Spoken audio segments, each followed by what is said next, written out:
করবুট ব্লকের অধীন নিউ গোমতী ভিলেজের গোয়িংপাড়া রিয়াং শরণার্থী ক্যাম্পে ২৯ বছরের যুবক মনকিমা রিয়াংয়ের মৃতদেহ উদ্ধার হয়।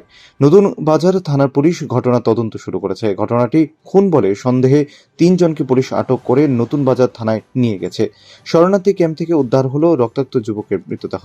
মৃত যুবকের নাম মনকিমা রিয়াং। ঘটনা করবুক ব্লকের নিউ গোমতী ভিলেজের রিয়াং শরণার্থী শিবিরে। পেশায় শ্রমিক মনকিমা রিয়াং গতকালও পেশাগত কর্ম সেরে বাড়ি ফিরে এসেছিলেন। তার রক্তাক্ত দেহ উদ্ধার ঘিরে চাঞ্চল্য দেখা দিয়েছে এলাকা জুড়ে। এদিন ঘটনার খবর পেয়ে ঘটনা ছুটে আসে নতুন বাজার থানার পুলিশ। দেহ উদ্ধার করে পাঠানো হয় ময়নাতদন্তে। এই খুন কাণ্ডে কারা যুক্ত, ঠিক কী কারণে এই খুন ঘটনা ঘটল তার রহস্য ভেদ করতে তদন্ত শুরু করেছে পুলিশ। প্রাথমিক তদন্তের পর্বে নেমে সন্দেহভাজন ৩ জনকে জালে তুলে নিয়েছে পুলিশ। দেখো তো এটা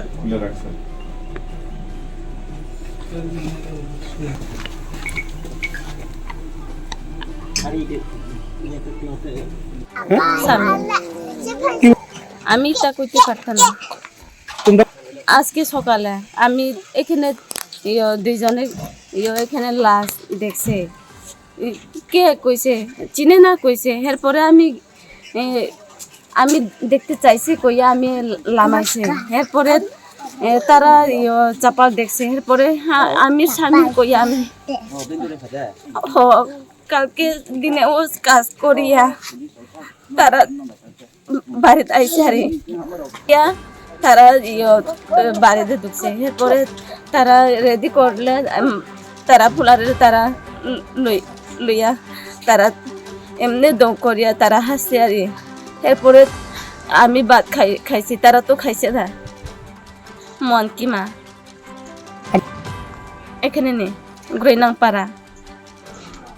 সন্তান একজন নাই। আমি তা জানি না, এমনি কাজ করে। ওখানে 29 রানিং উইক সুখের মুড়িয়া।